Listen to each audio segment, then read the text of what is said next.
안녕하세요. 의료계의 한 이슈를 전해드리는 이재갑의 메디칼 쇼크 진행을 맡은 이재갑입니다. 트럼프 대통령이 취임하고 나서 무역 전쟁이다, 관세 전쟁이다, 정말 난리도 아닌 것 같습니다.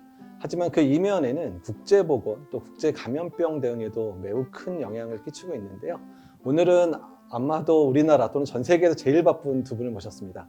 전 세계를 누비고 다니시고 또 뭐 아마도 1년에 3분의 1은 외국에서 보내시는 그런 분들인데요. 오늘 국제보건 또 감염병 대응 관련된 얘기 듣도록 하겠습니다. 라이트 재단의 전략기획이사이신 이윤상 박사님, 그리고 국제백신연구소 과학사무차장이신 송만기 박사님 나오셨습니다. 예, 안녕하세요. 네, 안녕하세요. 네, 잘 지내고 계신가요?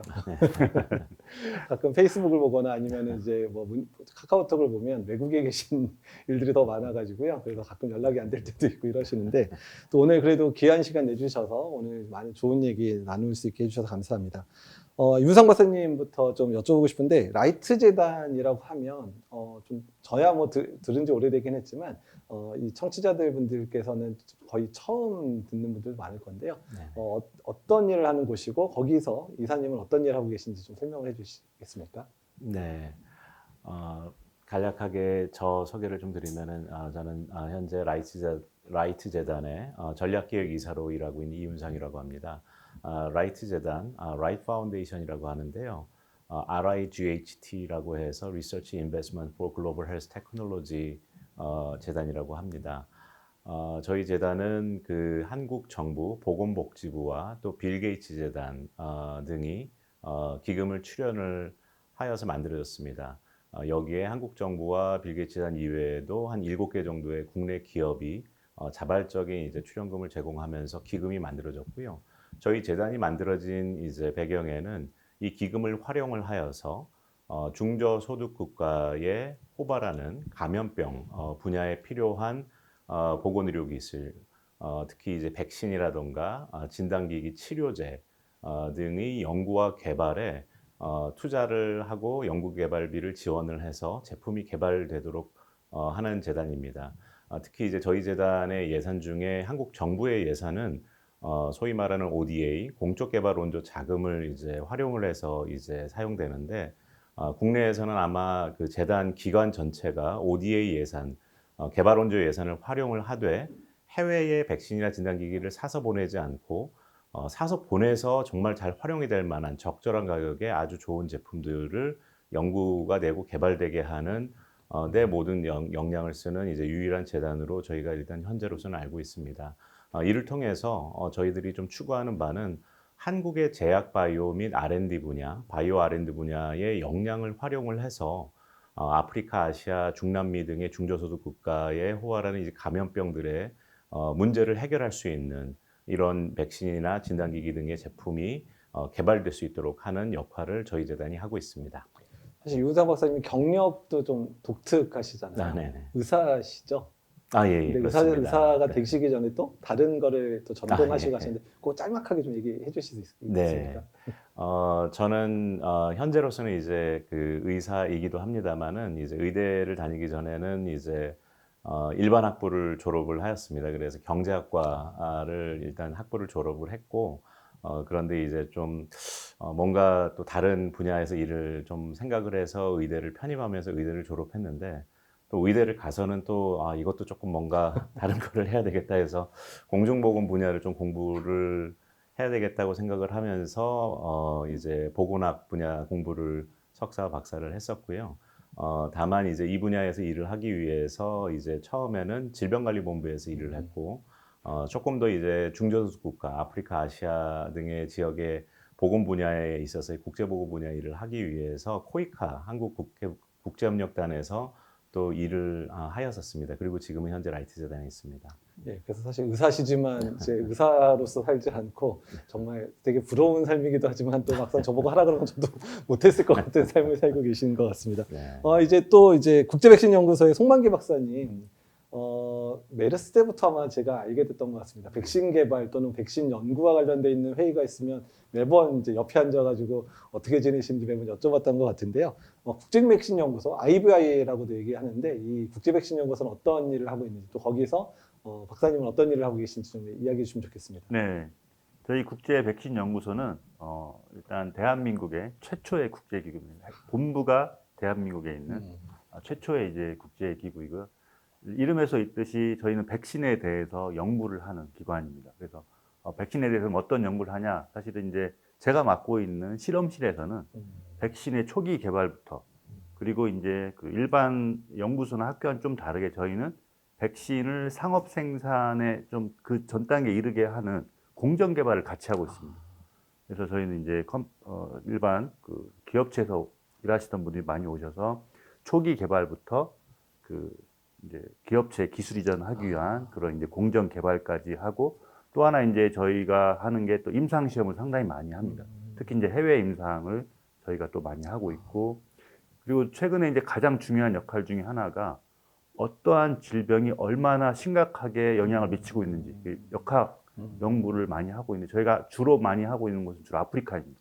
그래서 아프리카에서 현장에서 특히 이제 고위험 병원체라든지 라사라든지 이런 여러 가지 그런 질병들이 어느 지역이 얼마나 큰 문제가 되고 있는지 그 분야도 저희가 상당히 큰 일을 맡아 수행하고 있고 또 이제 특히 이제 개발하고 있는 그런 어떤 백신을 주로 개발하고 있냐 저희는 돈이 많이 되는 그런 백신을 주로 개발하는 게 아니고 백신은 정말 질병은 심각해서 그 백신이 꼭 필요한데 그 저개발 국가에서 주로 심각한 질병이 되기 때문에 이렇게 개발이 안 되고 있는 백신들이 꽤 있었습니다. 특히 이제 저희가 처음으로 개발했던 백신이 콜레라 백신인데요.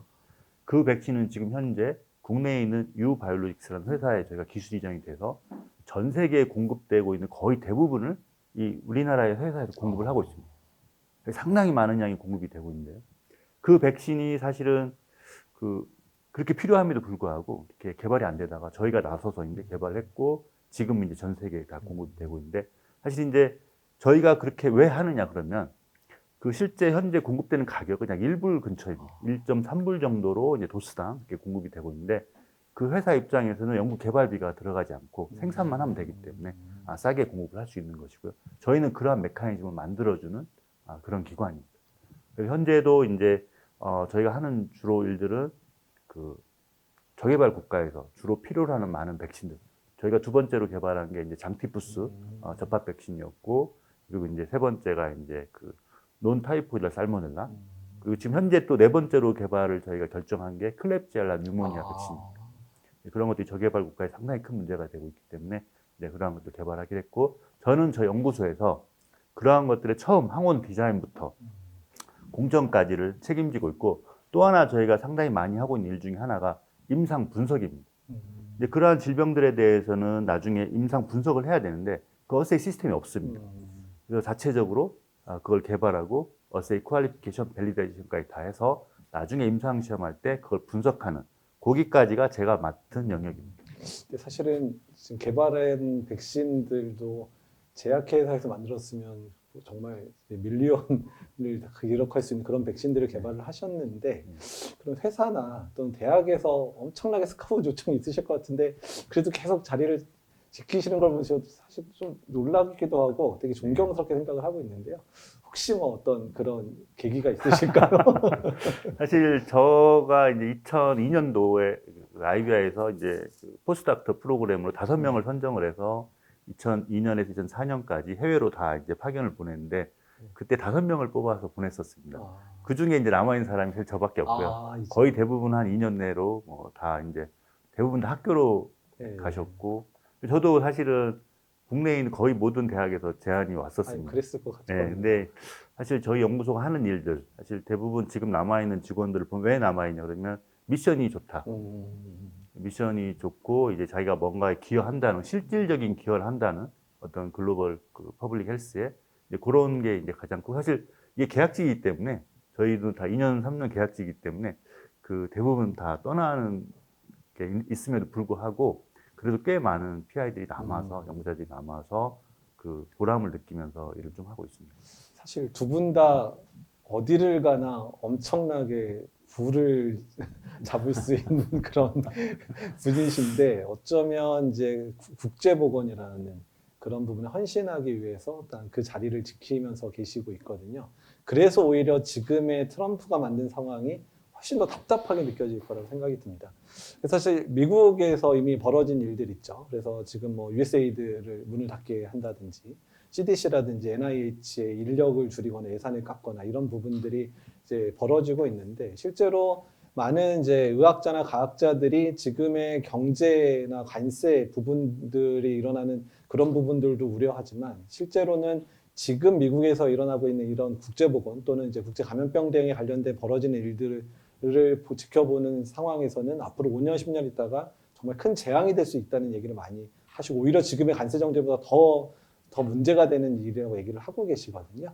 그러면 대략적으로 일단 좀 크게 먼저 한번 얘기를 해주시고 그 다음에 하나씩 좀 안으로 들어가서 좀 깊게 얘기를 하고 싶은데요. 윤상 박사님부터 이제 지금 트럼프가 만든 이 상황에서 우려되는 점들 먼저 좀 크게 좀 얘기를 해주면 좋겠습니다. 네, 트럼프 행정부가 들어오면서 이제 특히 이제 소위 말하는 이 중저소득 국가들, 우리나라에서 보통 개발도상국으로 부르는 이런 그 남반구 지역의 가난한 국가들과 관련한 혹은 또 이제 팬데믹 등에 대한 글로벌 보건안보 대응과 관련한 그런 글로벌 헬스 분야, 국제보건 분야의 좀 우려점은 한 세 가지 정도로 좀 우려가 생각이 되는 것 같습니다. 일단은 트럼프 행정부가 이제 가장 먼저 발표한 것 중에 하나가 WHO의 탈퇴였습니다. 그러면 이 말은 이제 WHO에서 미국의 일단 존재 자체가 조금 이제 사라지는 상황이 되는데 두 가지 측면이 있는데 이제 한 가지는 20% 정도 가량 되었던 이 WHO 분담금이 일시에 사라지는 겁니다. 그 자체가 상당히 큰 타격이 있을 거고요. 두 번째로는 이 WHO로 대변되어서 글로벌하게 돌아가는 글로벌 보건 거버넌스, 국제적인 보건의 이슈들을 다양하게 논의하고 거기에서 방향을 제시하고 하는데 미국이 이제 물론 항상 미국이 이제 좋게 평가받는 건 아닌 경우도 있기는 합니다만 그래도 상당한 존재감과 영향과 또 방향을 제시하고 전문성을 발휘했는데 그런 미국의 역할이 이제 사라지는 게 상당히 큰 타격이 있습니다. 그리고 어쨌든 또 미국의 그 20%가량의 예산이 일시에 지금 이제 삭감이 되는 게 지금 WHO는 상당히 큰 역량의 타격을 가져올 것이라고 생각이 되고요. 두 번째는 그 미국의 이제 국제보건 개발 원조 분야의 예산에 대한 상당히 큰 규모의 삭감 혹은 이제 기관의 변화입니다. 특히 지금 미국 우리나라에도 과거 6.25 이후에 많은 도움을 줬던 미국 국제개발협력처 USAID가 완전히 지금 바로 폐지는 아닙니다만은 그래도 지금 거의 만여 명이 넘어가던 인력을 지금 거의 이제 280명 정도로 줄인다고 합니다. 그러니까 사실상 폐지에 가까운 상태로 이제 가게 되고 그 USAID가 하고 있던 컨트랙의 거의 한 80%가 다 터미네이트 되는 상황이고요. 그리고 이제 그 USAID 및 미국이 국제개발 분야에 예산을 쓰던 것들에 상당한 예산이 이제 줄어들 것으로 보이고 있습니다. 거기에는 이제 HIV, 에이즈, 말라리아, 결핵, 뭐 백신 및 상당히 많은 다양한 질환 분야, 모자보건 그리고 건강보험, 뭐 보건의료 체계 강화 등 USAID 미국의 이제 개발 원조 자금이 쓰이지 않던 부족이 거의 없었었는데 그런 예산이 이제 사라지게 되기도 하고 또 이제 중요한 부분 중에 하나는 그 USAID의 인력들이 이제 상당히 다양한 전문 인력들이 많이 있었습니다. 국제보건 분야 관련된 전문가 인력들이 이제 일시에 이제 또 역할이 중단되거나 지금 해고가 되고 있는 상황이어서 그 부분이 걱정이 되고 세 번째로는 미국의 기관들의 축소입니다. 예를 들어서 지금 현재 미국 CDC와 이제 미국 NIH 등이 예산도 삭감이 되고 인력도 상당히 많이 삭감이 됐습니다. 그래서 CDC는 2,400명이 지금 해고가 최근 됐고요. NIH에서도 1,200명이 해고가 됐습니다. 근데 이제 이런 부분이 어떤 게 있냐면은 CDC와 등이 글로벌한 어떤 감염병 분야에 있어서 WHO 못지않게 역할하고 있던 상당한 부분들이 있는데 그런 어떻게 보면 글로벌 공공재로서의 전문가 집단이 일시에 사라지는 상황이 미국 국내 감염병에 이제 대한 공중보건 문제에도 상당히 타격이 클 거로 예상되는데 글로벌하게도 이제 영향이 클 것이고요. 또 다른 한편으로는 이제 NIH, 그 미국 국립보건연구원 같은 경우는 저희 재단이 하려는 거하고도 좀 비슷한 또 이제 그 국제백신연구소가 하려는 그런 이제 민간 기업이 투자하고 연구 개발하지 않는 백신들, 진단 방식들, 에이즈 치료제 등의 이제 다양한 감염병이라든가 이런 치료제들, 이러한 이제 그 의료 기술에 대한 R&D 펀딩의 상당 부분을 제공하기도 했고 NIH의 수없이 많은 과학자들이 여기에 역할을 하고 있었습니다. 그런 기능이 이제 사라진다라는 거는 현재의 국제보건도 어려움이 크겠지만은 미래의 국제보건을 이끌어갈 수 있는 다양한 혁신 의료 기술이 R&D가 또 상당히 엄청난 타격이 있는 거기 때문에 이런 세 가지 측면은 상당히 우려가 큰 상황입니다. 송하기 박사님은 사실 연구자 입장에서 미국과 협력하고 있는 연구들 상당히 많은 걸로 알고 있는데요.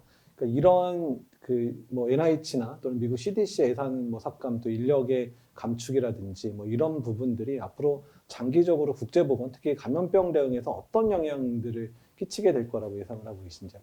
네, 이윤상 박사님께서 상당히 잘 설명해 주셨는데 저희 좀 실질적으로 저희 이제 사실 저희가 혼자 일을 할 수 없기 때문에 글로벌에서 상당히 많은 파트너들과 일을 함께 하고 있습니다. 특히 이제 뭐 방글라데시에는 또 특히 한 5천여 명 이상의 인력으로 구성되어 있는 그 ICDDR이라고 병원도 포함하고 있으면서 이제 주로 이제 감염병이나 이런 걸 잘 대응하고 있던 이제 그런 곳이 있는데 거기도 미국 정부에서 예산을 삭감하면서 이번에 한 1,300여 명이 한 번에 잘려 나간 것으로 알고 있습니다. 그리고 이제 저희가 또 그 미국에 있는 기관 중에 패스라는 기관도 저희와 같은 성격의 국제기구는 아니지만 저희와 같은 성격의 일을 하는데 거기도 한 20% 이상 예산이 삭감되면서 좀 상당히 어려움을 겪고 있고 현재까지 해오던 일들을 좀 수행하는 데 어려움을 겪고 있다 이렇게 전해 듣고 있는데요. 근데 그게 어떤 문제를 주냐면 단순하게 20%의 삭감이 문제가 아니고 어떤 그 돈 이제 그 너무나 한꺼번에 삭감함으로써 어떻게 보면 큰 기능 자체가 상실이 되는 경우가 있습니다. 그래서 그거를 거기까지 복구되는데 그 시간도 상당히 많이 걸릴 것으로 생각이 되고요. 그래서 그동안에 그나마 이제 특히 이제 그 코로나 이후에 이걸 잘 대응해 보자 해서 어떤 방향성을 가지고 전략적인 어떤 이렇게 대응을 하고 있는 상황이었는데 갑자기 이게 다 어떻게 보면 한 번에 다 힘들어지는 그런 대응 자체가 상당히 힘들어지는 상황이 되고 있어서 말씀하신 대로 이윤상 박사님 말씀하신 대로 이게 정말 몇 년 뒤에 어떤 결과로 나올지 정말 예측하기 어려울 정도로 지금 정말 우려를 많이 하고 있습니다. 특히 이제 저도 이제 아프리카에 여행도 가보면 미국 정부에서 지원을 받아서 이렇게 기계라든지 또 장비 같은 것도 많이 돼 있고 마크가 다 붙어 있거든요. 그리고 이제 그 센터 자체도 미국 정부의 지원을 받아서 이제 설립이 되고 이제 아시겠지만 이제 그런 나라들도 자체적인 백신 생산을 위해서 상당히 이제 노력을 하는 단계였었거든요. 근데 이제 그런 것들이 한 축이 무너지면서 어떻게 보면 그런 일들도 상당히 어려워지지 않을까. 그래서 지금 그 일반인들이 예상하는 것보다 엄청나게 큰 그 좀 피해를 많이 좀 줄 것 같습니다. 사실 이제 트럼프가 이번에 이제 2기 정권이잖아요. 1기 정권 때도 WHO에서 탈퇴를 하긴 했었거든요. 근데 이제 정권이 바로 4년 만에 이제 바이든 정권 넘어가면서 WHO에 다시 재가입하고 다시 이제 펀딩이 되고 이제 이런 상황들이 반복이 됐는데요. 그러면 트럼프 정권이 1기에서 했던 것보다 지금 사실 더 고강도로 지금 이쪽을 더 옥죄고 있는 상황들인데요. 혹시나 이 상황이 이 트럼프 정권 4년만 지나고 다시 다른 정부, 민주당 정권이 다시 들어오든 공화당 내에서 다른 대통령이 들어와서 좀 회복시킨다면 이 한 4년 정도의 결과들이 그래도 좀 회복이 될 수 있는 건지 아니면 지금의 4년 동안 너무 강력하게 이렇게 놓으면 회복 불능 상태까지 갈 수 있는 건지 이런 부분들도 좀 그러니까 이게 지속하게 문제를 일으킬 건지에 대한 궁금점들이 좀 있거든요. 윤상 박사님은 이 부분은 어떻게 생각을 하고 계신가요? 네, 그 트럼프가 이제 1기 시절에 WHO에 탈퇴를 하기도 했고 다시 복귀를 하기도 했는데 지금 이번 트럼프 2기 시절에 이제 일어나는 변화는 1기 시절에 비해 상당히 이제 광범위한 임팩트가 있을 것으로 보입니다. 1기 때 트럼프 행정부가 이제 WHO가 좀 편향됐다는 이유로 탈퇴를 한 상황에서 이제 바이든 행정부에서 다시 복귀를 이제 선언을 하면서 다시 WHO에 복귀를 했지만은 이번 트럼프 2기의 이제 영향은 WHO 탈퇴를 넘어서 예를 들어서 글로벌 펀드라던가 가비 등의 글로벌 기금에서 이제 또 미국의 이제 기금 출연을 또 이제 제외하는 그런 결정까지도 이제 논의가 되고 있고 특히 이제 가비는 가비에 출연하는 공여액을 이제 그 중단시키겠다라는 이제 이야기까지 벌써 구체적으로 나오고 있는 상황이고 또 그 이외에도 미국이 이제 페파라는 프로그램을 통해서 기여하는 글로벌 에이즈 기금 그리고 말라리아를 위해서 PMI라는 이제 미국 대통령 기금을 통해서 하는 이제 말라리아 기금 등 여러 가지 상당히 광범위한 이제 프로그램들의 대폭적인 축소 및 중단 등이 이제 예고가 되고 있기 때문에 이렇게 되면은 이제 상당히 많은 다양한 이제 그 국제 보건의 생태계가 이제 디스럽션이 일어날 것으로 예상이 되고요.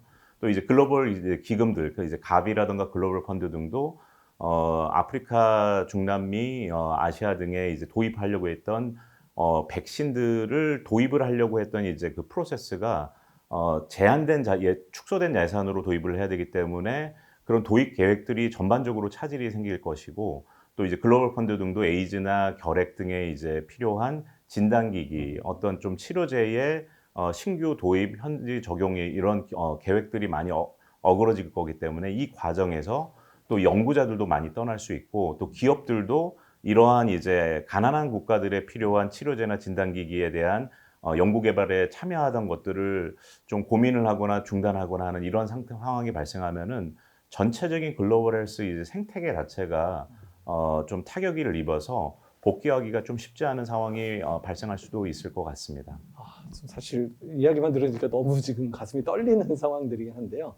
사실 의학자나 과학자들이 이제 가끔 우스갯소리로 얘기하는 것 중에 감염병 위기와 관련된 게 미국에 타격을 줄 만한 게 있으면 어떻든 미국이 어떻든 연구 개발해서 백신도 만들고 치료제 만들고 뭐 진단도 만들어서 다 해결을 했다. 이제 이런 얘기들을 저희가 봤고 그래서 되도록 뭔가 발생해도 좀 제발 미국에서 먼저 발생해라. 우스갯소리 이런 얘기를 하기도 하는데요. 그러니까 그만큼이나 미국이 이런 또 이제 신종감염병이라든지 국제 팬데믹과 관련된 대비와 관련해서는 매우 중요한 역할들을 하고 있잖아요. 홍마기 박사님, 지금 이런 상황들이 지속된다 그러면 우리가 미래 팬데믹이나 이런 거 대응할 때라든지 특히 뭐 백신이나 치료제 같은 게 코로나 때도 어떤 미국이 개발을 해서 성공해서 전 세계가 이제 그 혜택을 누렸었는데 이런 부분에 대응에 있어서도 많은 영향을 끼치게 될까요? 네, 당연하게도 우려를 엄청 많이 하고 있습니다. 왜냐하면 아시겠지만 특히 복지부 장관으로 계신 그 로버트 주니어 케네디도 엔티백서 원래 그나마 뭐 이렇게 슬픈 얘기지만 다행이라고 해야 될까요? 지금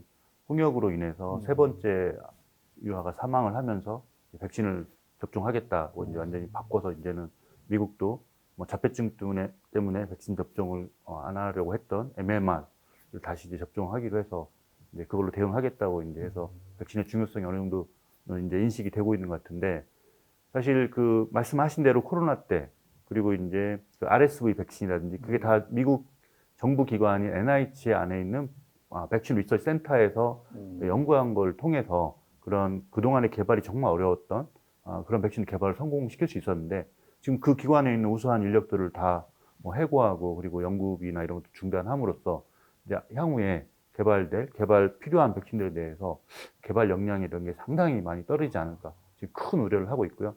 그리고 아까 윤상 박사님 정말 잘 설명해 주셨는데 미국의 그러한 영향은 또 직접적인 영향도 그렇게 크지만 또 간접적인 영향도 상당히 크게 미치고 있습니다. 뭐냐면 잘 아시겠지만 각국의 또 유럽이나 뭐 우리나라 상당히 이제 많이 늘렸는데 그 ODA라고 그 공적 원조 기금 이게 있는데 그거를 지금 미국이 만약에 그 국방비나 이런 걸 늘리기를 강요하면서 지금 유럽 국가들이 또 그 자금에 대한 그 지출을 줄이겠다. 사실 그 부분도 이런 팬데믹 대응에도 상당히 중요하게 쓰이고 있는 그런 기금들이었는데 향후에 이제 간접적으로 그런 부분도 크게 영향을 지금 받는 상황이 돼서 지금 정말 큰 우려가 되고 있습니다.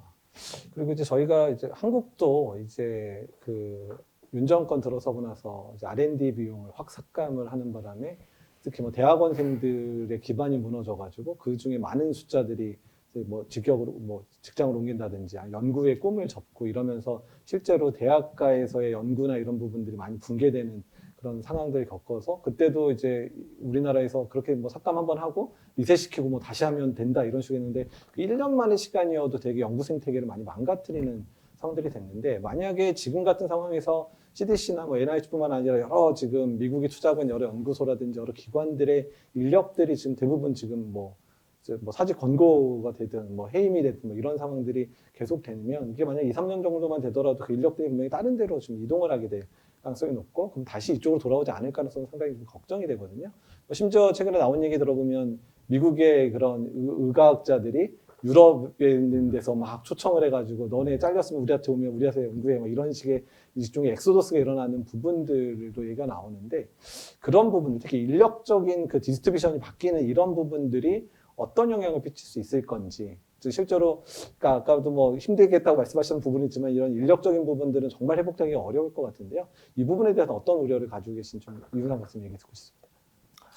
그러니까 이 인력들이 상당히 사실 지금 이분들이 예를 들어서 지금 그 CDC에서도 상당히 고위급의 이제 5명의 하이랭킹 오피서들이 이제 CDC를 이제 떠났다라는 게 뉴스에 나오기도 했고, 그리고 상당히 다양한 이제 전문가 인력들이 지금 떠나고 있는 이런 상황에서 어떻게 보면은 그 이분들이 어디에선가 또 잡을 수는 있겠죠. 대학에 이제 안착을 하거나 기업으로 갈 수도 있겠지만은. 사실 미국 CDC의 월급이 이제 CDC임에도 불구하고 미국 일반 제약 기업보다는 아무래도 작은 이제 공적인 기관이기 때문에 그런 상황이 있습니다. 그래서 이런 인력들이 이제 한번 이제 상당히 미션 드라이브된 이런 이제 뭔가 공적인 역할을 하는 또 공명심에서 또 좋은 의미에서 본인들이 하던 이러한 이제 커리어들을 이렇게 이제 망가뜨려지게 되면은 이런 인력들이 다시금 헤쳐 모여서 또 다양한 이제 아프리카를 위한 백신 또 뭐 에이즈를 위한 치료제 이런 다양한 연구에 복귀하거나 이런 과정은 생각보다 시간이 좀 많이 걸릴 것 같기도 하고요. 또 이제 저희 재단도 이제 좀 가끔씩 고민을 하고 있는 게 지금 저희 재단의 연구 과제에 참여하는 또 미국이나 이런 기관들의 이제 연구자들이 좀 안정적으로 또 유지되는 게 좀 이제 어떻게 보면 그 질적인 측면에서 연구가 잘 진행이 되는데 중요하다고 해서 좀 잘 지켜보고 있는데 똑같은 연구들이 다 진행이 되더라도 그런 연구들의 좀 타격들이 좀 있을 수 있는 가능성을 잘 좀 지켜봐야 되지 않을까. 아직까지는 저희가 그렇게 우려하는 상황까지는 지금 뭐 발생하는 건 없습니다만은 그래도 이제 그런 가능성을 좀 고민해야 될 것 같고 이제 나중에 이제 연구비가 이제 확보가 되더라도 그런 이제 인력들이 어디에서 다시금 이런 기능으로 복귀할지 이거는 그렇게 다시 복귀하는 과정에 들어가더라도 또 시간이 걸릴 수 있는 상황들이 있지 않을까라는 생각이 듭니다. 송만기 박사님은 국제적인 네트워킹들이 많으시잖아요. 많은 과학자분들하고 이제 서로 뭐 상의도 하고 뭐 연구 진행 상황들을 체크하기도 하고 이러시고 있을 텐데 실제로 지금 트럼프의 영향 때문에 실제로 이렇게 피해를 보고 있는 사례들도 좀 몇 가지 보셨을 것 같습니다. 그래서 구체적인 건 아니더라도 그래도 이제 이미 어떤 식으로 이제 이게 현장에서 지금 상황이 바뀌고 있는지 좀 뭐 한두 개 예를 들어가지고 좀 설명을 해줄 수 있을까요? 다음 주 워싱턴 출장이라 상당히 조심스럽긴 한데요. 이게 사실 그 저희랑 이제 같이 일하고 있는 많은 파트너들이 그 언제까지 자기들이 이제 일을 할 수 있을지 모르는 상황들에 대한 우려가 있어서 그 과제를 정말 끝까지 진행할 수 있을지 이제 그런 걸 디자인하기가 그러니까 계획하기가 좀 쉽지가 않은 상황들이 여러 번 지금 저희가 부딪히고 있습니다. 그리고 실제로 이제 뭐 다른 재단의 지원을 받아서 공동으로 같이 일하기로 했던 미국 정부 기관에 계신 분들이 뭐 갑작스럽게 이제 당분간 홀딩이다. 중단된 사례가 좀 몇 개 있고 저희가 하고 있는 미국 NIH 과제도 몇 개 있는데 거기도 지금 하고 있는 연도까지만 진행을 하고 그 다음 연도들은 일단 스탑이 된 상황이라 저희도 그거에 대해서 어떻게 대응해야 될지 지금도 좀 고민을 많이 하고 있습니다. 계속 고민 중이시겠네요. 그리고 이번에 워싱턴 출장도 혹시 그런 문제 해결하러 가시는 건 아니신가요?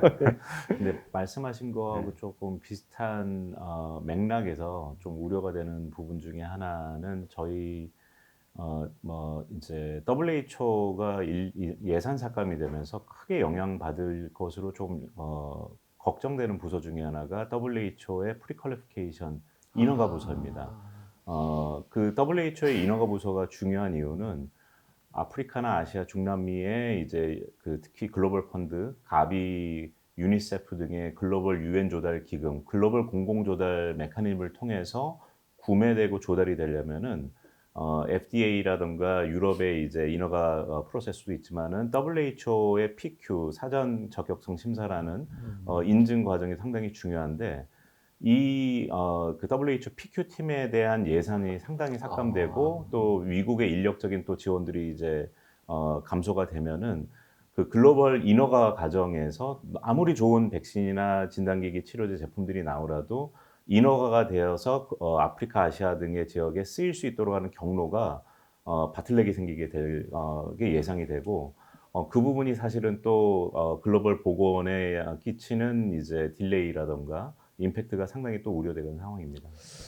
그러니까 이게 저도 상당히 중요하다고 생각해서 한마디 말씀드리면 사실 WPQ 기능이 우리나라 식약처에서 백신의 어떤 인증을 해주는 역할인데 이제 저소득 국가에서는 그렇게 할 수 있는 능력들이 안 되기 때문에 WHO에서 이제 그 일을 해주는 거거든요.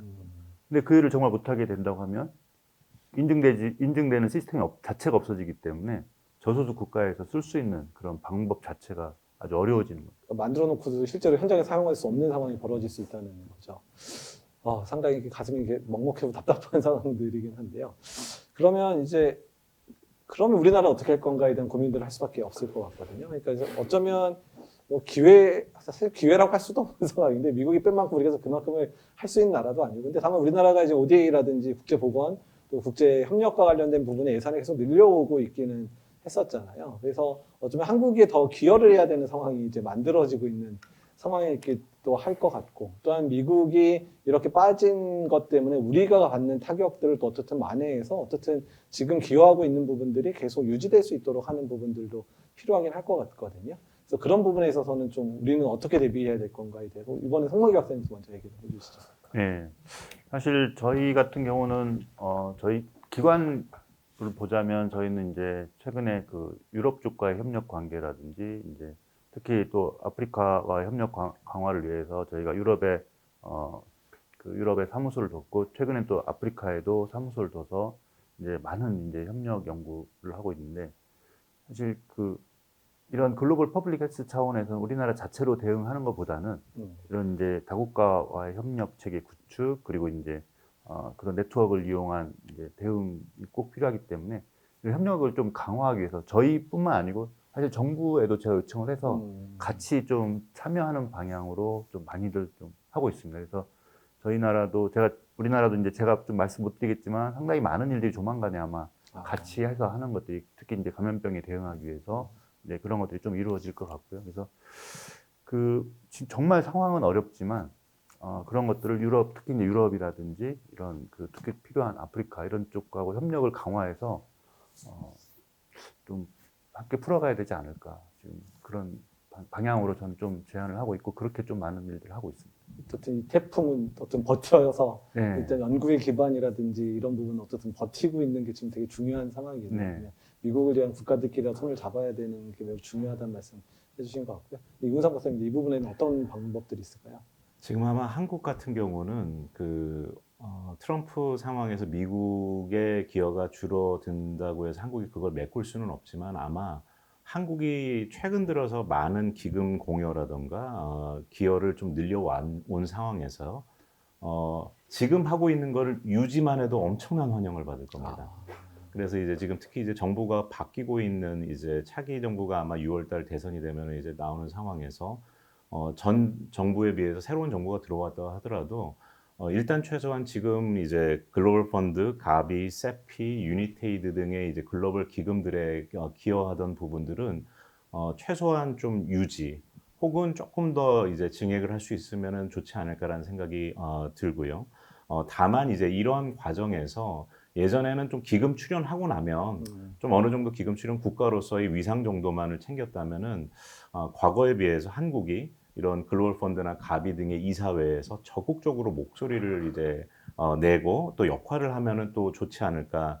그러니까 완전히 리더로서의 역할을 하지 않더라도 작지만 강하고 기민하고 또 현명한 다양한 방향에 대한 목소리를 조금 내는 국가로서 역할하는 게 또 중요할 것 같고요. 그 이외에는 코이카라던가 또 보건복지부 산하의 코피라던가 그런 또 우리나라의 양자가 원조 기금들이 다양한 그 국가들에서의 보건부 분야 프로그램을 지속하거나 또 이제 미국의 존재감이 좀 줄어드는 그런 국가들에서 니즈가 큰 것들이 이제 파악이 되면 거기에 대한 이제 프로그램들을 조금 더 적극적으로 만들고 또 세 번째로는 이제 질병관리청 등이 최근 들어서 이제 한국의 글로벌 보건안보 조정 사무소를 작년에 한국에 이제 개설하기도 했습니다. 이제 그런 과정에 있어서 글로벌 팬데믹 대응이라던가 또 글로벌 이제 팬데믹을 준비하는 이런 많은 과정, 글로벌 보건안보를 대비하는 과정에서 한국이 금액적으로 출연도 할 수 있지만은 적극적으로 이런 이제 글로벌 보건안보 거버넌스 논의에 좀 참여를 해서 역할을 하면 참 좋지 않을까 싶습니다.